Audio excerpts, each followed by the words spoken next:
The world has changed since the 18th century, as have attitudes to both the past and present. Yet the fascination with the fall of the Roman Empire remains. The link may now be less intimate and obvious, but the influence of Rome upon the modern world, and especially Western culture, remains profound. There is also simple curiosity as to how a state that was so successful and so massive for such a long time nevertheless crumbled, or was shattered, and was replaced by far less sophisticated cultures. Rome's fate seems to act as a warning that strength and success will always prove transitory in the end, and that civilization will not automatically triumph. It was no coincidence that one of Winston Churchill's most famous speeches from 1940 foretold that Britain's defeat would result in a new dark age, particularly apt since many believed that the Roman Empire had been destroyed by German barbarians in the 5th century. Each successive generation has returned to the mystery of why Rome fell, and a huge number of different theories have been put forward.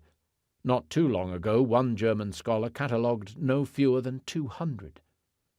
Often parallels have been quite explicitly drawn with problems facing the historian's own country and time, but there is at least one striking contrast between the Roman experience and the demise of the great empires of the 20th century.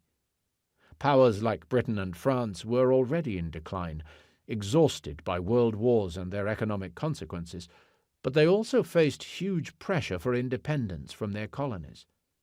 It is doubtful that either would have had the capacity and will to resist this pressure indefinitely, especially since it was encouraged by the two new superpowers. America had not fought the Second World War to preserve the British Empire and its trade system, while Soviet Russia actively supported Marxist revolutionaries seeking independence. There is no trace of a comparable desire for freedom from imperial rule in Rome's provinces. The population of the Spanish provinces did not long to become an independent Spanish state, nor were there movements for the liberation of Cappadocia or Greece.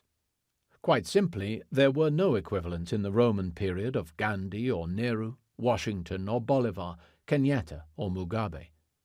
Even the empire's Jewish population, which had rebelled on several occasions in the 1st and 2nd centuries, no longer seemed to have wanted their own state by the 4th. People wanted to be Roman and associated freedom with belonging to the empire and not independence from it.